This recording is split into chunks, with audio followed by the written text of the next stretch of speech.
చౌడువాడ గ్రామం కేకోటపాడు మండలం నుంచి కొంతమంది రైతులు అయితే ప్రభుత్వాన్ని అర్థిస్తూ ఎవరెవరైతే గోవాడ షుగర్ ఫ్యాక్టరీ మీద లాస్ అయిపోయి ఉన్నారో వాళ్ళకి పేమెంట్స్ పడలేదు వాళ్ళందరూ ప్రభుత్వాన్ని అర్థిస్తూ కొన్ని వీడియోలు అయితే చేసి నాకు పంపించారు.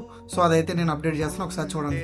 ఎవరెవరైతే దీనికి కారణమైన ప్రభుత్వ అధికారులు కానీ రాజకీయ నాయకులు కానీ కొద్దిగా కళ్ళు పెద్ద చేసి చూడండి, వాళ్ళ బాధ కొద్దిగా అర్థమవుతుంది మీ అందరికీ.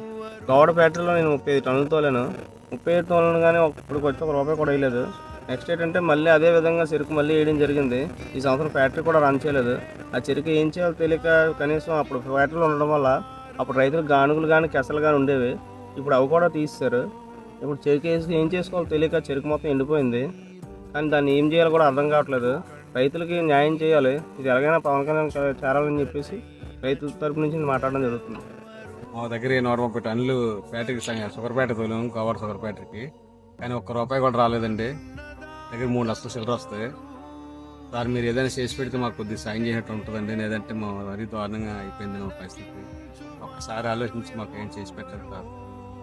30 టన్నులు నిరుడు తోలాము, మాకు ఇంకా ₹1 రాలేదు. షుగర్ ఫ్యాక్టరీకి గోవాడ షుగర్ ఫ్యాక్టరీకి వేసినాము 30 టన్నులు, ₹1 రాలేదు. మాకు ఏదో న్యాయం చెయ్యండి.